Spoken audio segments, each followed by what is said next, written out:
Assalamu alaikum class 10th. Today we will study about the mechanism of breathing. As you know that breathing is the taking in of fresh air and removing out of the stale air. कि आप अपने अंदर fresh air लेके जाते हैं और पुरानी बासी हवा को अपनी बॉडी में से रिलीज़ कर देते हैं और इस प्रोसेस का नाम है ब्रीथिंग। आज हम इस ब्रीथिंग के मैकेनिज़्म के बारे में पढ़ेंगे। इसके दो फेजेस होते हैं। एक होता है इनहेलेशन, जिसमें आप अपनी बॉडी के अंदर सांस लेके जाते हैं। दूसरा इसका प्रोसेस होता है एक्सहेलेशन, जिसके ज़रिए आप अपनी बॉडी में से बासी हवा या पुरानी हवा को रिलीज़ करते हैं। इस डायग्राम में इनहेलेशन का प्रोसेस बताया हुआ है और साथ मैंने पिक्चर मर्ज की है ताकि एक एक चीज़ आप इसकी देख सकें और आपको समझाने की मेरी पूरी कोशिश होगी।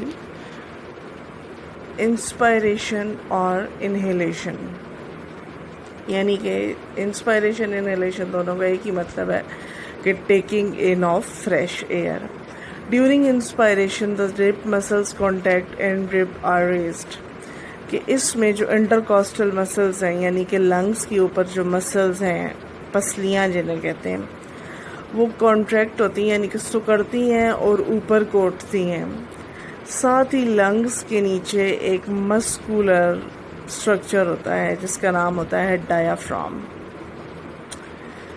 जैसे ही रिब्स ऊपर को उठती हैं तो डायाफ्राम जो है ये नीचे को हो जाता है, यानी कि एक चीज़ ऊपर उठ रही है, दूसरी चीज़ नीचे आ रही है। तो इससे लंग्स की और डायाफ्राम के दरमियान में बहुत सारी स्पेस क्रिएट हो जाती है और लंग्स बहुत ज़्यादा फैल जाते हैं। These movement increase the area of the thoracic cavity, यानी कि इससे चेस्ट कैविटी का या लंग्स का एरिया बहुत ज़्यादा बढ़ जाता है। और जब किसी चीज़ का एरिया बहुत ज़्यादा बढ़ जाए तो प्रेशर कम हो जाता है, क्योंकि प्रेशर और एरिया एक दूसरे के ऑपोजिट होते हैं। As a result, the lungs expand and the air pressure within them also decreases। अब क्योंकि एरिया बढ़ गया लंग्स का, यानी कि एक चीज़ ऊपर को उठ रही है, जो लंग्स के ऊपर आपकी बोन्स हैं, इंटरकॉस्टल बोन्स हैं, वो ऊपर को उठ रही हैं और डायफ्राम नीचे को उठ रहा है। एक चीज़ ऊपर को उठ रही है, दूसरी नीचे को, तो कैविटी बहुत ज़्यादा इंक्रीज़ हो रही है जिसकी वजह से प्रेशर डिक्रीज़ हो रहा है। अब बॉडी के इनसाइड प्रेशर क्योंकि डिक्रीज़ हो रहा है और हमारे अंदर प्रेशर कम है और एटमॉस्फेयर में यानी कि हमारी इन्वायरमेंट में एयर का प्रेशर ज़्यादा है, तो आपको पता है कि एयर हायर प्रेशर से लोअर प्रेशर की तरफ मूव करती है। तो जैसे ही हमारे लंग्स में एयर का प्रेशर कम होगा, बाहर से एकदम से एयर रशेस का मतलब होता है एकदम भाग के आना, ठीक है। तो लंग्स में प्रेशर कम होने की वजह से एयर जो है वो बाहर से अंदर की तरफ आ रही है ताकि प्रेशर इक्वलाइज हो जाए और इस तरीके से हम सांस लेते हैं। अब सांस लेने के लिए, इंस्पायरेशन के लिए क्या चीज़ें ज़रूरी हैं? इंटरकॉस्टल मसल्स ऊपर को उठें, डायाफ्राम नीचे हो, जिसकी वजह से लंग्स का एरिया बहुत बढ़ जाए और एरिया बढ़ने से प्रेशर कम हो जाए। जब प्रेशर कम हो जाएगा बॉडी के अंदर और बाहर प्रेशर ज़्यादा होगा तो बाहर से एयर अंदर आएगी ताकि उस प्रेशर को कंपेंसेट कर सकें। द ब्रीथिंग मूवमेंट और involuntary to a large extent, यानी कि ये ख़ास हद तक इनवॉलेंट्री है कि हमारे कंट्रोल में नहीं है। However, we can control the rate of breathing but not for a long time, यानी कि कुछ देर के लिए आप सांस अपनी मर्ज़ी से रोक सकते हैं लेकिन ज़्यादा देर तक नहीं रोक सकते क्योंकि इनवॉलेंट्री है, यानी कि आपके अपने कंट्रोल में नहीं है।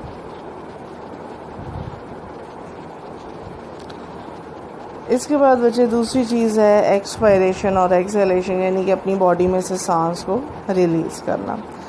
तो इसके लिए क्या करते हैं? After the gaseous exchange in the lungs the impure air is expelled, यानी कि अब वो जो फ्रेश एयर आई थी बॉडी में एल्वेओलाई में से, उसने ऑक्सीजन लेके ब्लड में डाल दिया, बॉडी में से कार्बन डाइऑक्साइड ले ली, व्हाट एवर जो भी हुआ, तो अब वो जो पुरानी एयर है गंदी वाली, इम्प्योर हो गई है, उसको बाहर निकालना ज़्यादा ज़रूरी है क्योंकि अब उस एयर में कार्बन डाइऑक्साइड ज़्यादा है और ऑक्सीजन बहुत कम है।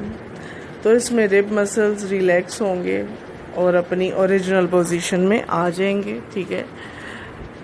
डायाफ्राम जो है वो ऊपर की तरफ उठेगा डायाफ्राम ऊपर उठेगा और इंटरकॉस्टल मसल्स नीचे आ जाएंगे अपनी ओरिजिनल पोजीशन पे। तो लंग्स का एरिया रिड्यूस हो रहा है। अब क्योंकि एरिया रिड्यूस हो रहा है तो लंग्स के अंदर एयर का प्रेशर बहुत ज़्यादा बढ़ गया है और हमारी बॉडी के बाहर हमारी इन्वायरमेंट में एयर का प्रेशर जो है वो कम है। अब क्योंकि लंग के अंदर प्रेशर बढ़ गया है और बाहर प्रेशर कम है तो एयर अगेन हायर कंसंट्रेशन से लोअर कंसंट्रेशन की तरफ मूव करेगी, यानी कि हमारी बॉडी में से आउटसाइड रिलीज़ हो जाएगी, एक्सपेल आउट हो जाएगी और इस प्रोसेस को हम कहते हैं एक्सपायरेशन या exhalation. The rib muscle relax bringing to the ribs back to the original position. The diaphragm muscles also relax and get reprised dome shape। ठीक है, यानी ये ऊपर को उठते हैं और अपनी डोम कैसे कहते हैं, जैसे मस्जिद का गुम्बद होता है। ठीक है, ये देख सकते हैं आप डायाफ्राम के नीचे जो पिक्चर दिखाई गई है। ठीक है, ये बिल्कुल डोम की तरह की दिखाई गई है ये वाली पिक्चर, ये डायाफ्राम है। तो ये डायाफ्राम आप देख रहे हो बिल्कुल डोम शेप में आ चुका है। This reduces the space in the chest cavity, यानी कि अब यहाँ पे इस वाली लाइनिंग में स्पेस बहुत कम हो गई है, इस पूरे कैविटी में स्पेस कम हो गई है। ठीक है, and increases the pressure on lungs, यानी कि लंग्स को नीचे से भी दबा दिया गया है, इस साइड से भी दबा दिया गया है और इस साइड से भी दबा दिया गया है, जिसकी वजह से लंग्स के अंदर प्रेशर बहुत ज़्यादा हो गया और लंग्स के बाहर एयर का प्रेशर कम है, तो इसलिए एयर लंग्स में से रिलीज़ होके बाहर की तरफ मूव कर जाएगी, यानी कि हाई प्रेशर से लो प्रेशर की तरफ मूव कर जाएगी।